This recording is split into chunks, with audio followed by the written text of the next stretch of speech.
welcome to the Assay TV. We're here today in Hong Kong with Scott Williamson, the Managing Director of Blackstone Minerals. Scott and his team are developing the Ta Khoa Nickel Project in Vietnam. So Scott, tell us a little bit about how you came to acquire the project. Yeah, thanks Leo. The Ta Khoa Project was in operation between 2013 and 2016, and it was owned by a TSX listed company, Asian Mineral Resources.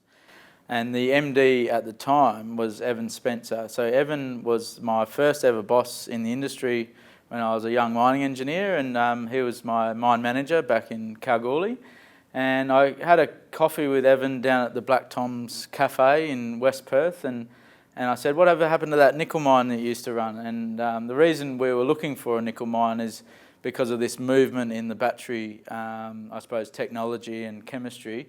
And Evan said, Steve, the metallurgist, bought the mine off AMR, and he needs some help. So I headed over to Vietnam, and now we have a deal with Steve, the metallurgist, and and we're really excited to move this asset forward. And it's been it's been a very quick deal to get done, and it was a real pleasure to work with the vendor, Steve Enor, who's actually the metallurgist who built the plant. And so he's the vendor, and we're really excited to move it forward with Steve. And the plant is all ready to go, it's still operable?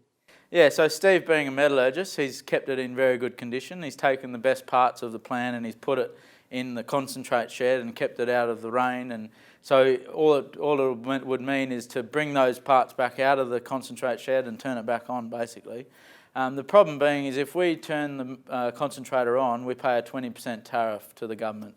And so the Vietnamese government are forcing the miners to build downstream processing, which is fine because we think that that's a really great destination or jurisdiction for manufacturing, and we're looking to build the downstream process, which would then allow us to remove or reduce this tariff. So previous owners actually paid the tariff. Our plan is to not pay that tariff, but also to do what the government are suggesting, which is to build downstream processing, create jobs and create an industry and produce a nickel sulfate, which is a downstream product. And that would be battery quality? Yeah, so the focus will be to produce that nickel sulfate to a battery grade. And through our relationships and our discussions with battery end users, there's a chance that we could potentially use those end users to help fund that downstream process. And how much would that all cost? Well, we're doing the scoping study. We can't sort of give too much away, but it's manageable sort of numbers. It's not sort of like a laterite, which is $1 billion. We're talking sort of maybe 100 million or something in that order. So it's a manageable amount of capex for a junior, but also particularly if we can bring in a partner and help us with that cost. So yeah, we're still doing the scoping studies, which will be out in 6 months' time, but yeah, something in that order. And do you have local buyers for your end product?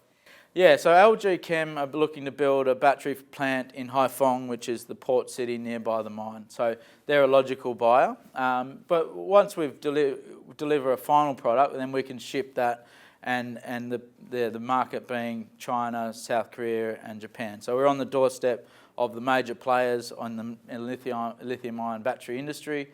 So yeah, we're sort of very close to the action. Whether we actually ship a sulfate or sell it in country, we'll have to see how that plays out. But yeah, plenty of buyers for nickel sulfate going forward in that lithium industry. And how is the infrastructure around the mine? Yeah, so the current situation is they've spent over $136 million on infrastructure. So they've built this mine to an Australian standard as if it was in Australia. There's a modern mechanised underground mine, there's a concentrator in place, a 250-person camp, so all the infrastructure to restart, but we need to then deliver the next stage, which is that downstream process. So the infrastructure for the downstream process could be placed in an industrial park in Hanoi or Haiphong, or maybe even on the mine site. So we need to do those trade-offs studies and understand, well, where is the best place to build that downstream process. But then at the mine level, it's all ready to go. And your operating costs compared with a similar project back in Australia? Yeah. How does it compare? Well, even with the tariff, we believe that the operating environment is 25% lower than an equivalent mine in Australia or Canada. So lowest labour costs in the world, hydro grid power. So the Son La province has the largest hydro power system in Southeast Asia. So that's down the road. So very low power cost leads to low processing costs. So very low operating cost environment, and that's really will help with not just the OPEX but also the CAPEX in that downstream process. How much do you pay for your power in Vietnam? Yeah, about 7 cents per kilowatt hour. So in equivalent in Australia would probably be double that, so maybe even more. So it's a very low operating cost environment. And yeah, hydro grid power is obviously very environmentally friendly and really, I suppose, sticks with that whole green movement. And I understand that alongside the nickel sulfides, you're also finding some PGMs. How's that going to impact the economic feasibility of the project? Yeah, so the previous owners didn't assay for platinum, palladium or gold in this particular ore body, which is the Ban Phuc disseminated ore body.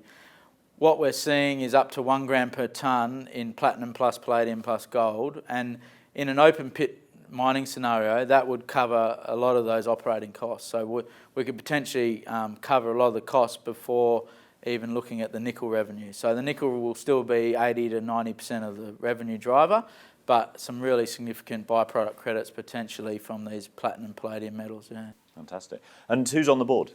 So we've got Hamish Halliday as the chairman, Steve Parsons is his business partner, he's also on the board.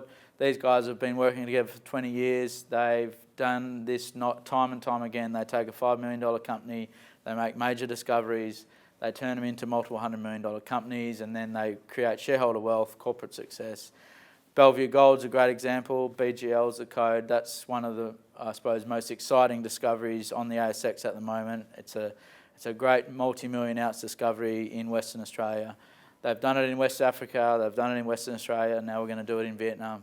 Hamish Halliday was involved with Adamas Resource. Adamas was a very similar situation to Griffin, which was Steve's one. Adamas, $3 million float, taken over by Endeavour, so multiple million ounce discoveries in West Africa. So there's a history of good geology, good science, and then moving things forward into development. Fantastic. And how long would you expect this to take to get into production? Yeah, so a scoping study over the next 6 months. So we'll have a maiden resource and reserve, and then we'll move straight into the bankable study. 18 months for a bankable study. So within 2 to 3 years, we're building and operating and delivering nickel sulfide into this lithium ion industry, which really doesn't kick off for another 3 to 5 years. So at the moment, nickel, only 4 or 5% of nickel goes into batteries. Going forward, that'll be 50% of the market. So there's a big demand push coming, and it'll kick in about the same time as when we're looking to produce nickel sulfate. So the timelines for your project really tie up nicely with the move by battery manufacturers away from the 532 formulation to more nickel-rich 811 batteries. Yeah, and it was our relationships and our discussions with end users 12 months ago that sort of moved us towards nickel. They did say to us very clearly, yes, we need a lot of cobalt, but by the way, we're increasing nickel. So that 8:1 ratio will be the norm for as we move towards high nickel lithium-ion batteries, and that movement is really what's pushed us towards nickel, and our nickel sulfate will really kick in that sort of as that movement goes forward into 2023, 2025. Fantastic. And how are you finding the funding environment at the moment? Yeah, it's still tough out there.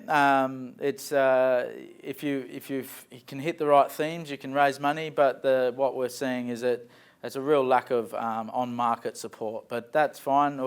We'll get there. And but yeah, the good thing is we're able to raise money. We've just raised $4.5 million, and we're well funded. Great broker support. But it is difficult out there. The market is still tough, but we're definitely seeing more interest from these end users, and they're the ones that are gonna really, I suppose, fund things for the next 10 to 20 years. And who are your shareholders at the moment?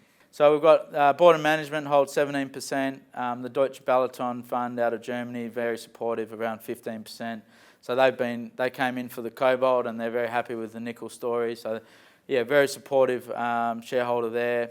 So a couple of majors there, but top 20 about 50%. So we've got a good retail following as well, which has been good, and that's what's really been pushing the share price along is that good support from the retail market. And what are your sort of key goals for the next 12 months? Yeah, so it's drill. Four drill rigs coming. So we've got 2 on the go. We've got another 2 coming.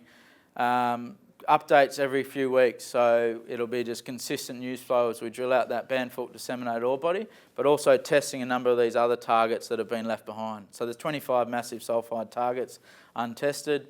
We're doing some modern geophysics, systematic exploration, all the right science, and move this thing forward. Scoping study in 6 months' time, maiden resource around the same time, maiden reserve, so then moving towards a bankable study soon after. So yeah, plenty of good work to be done at Ta Khoa. Well, thank you very much for joining us today. Sounds like you've got an exciting few months ahead. If people want to know more about your company, where should they go to find it?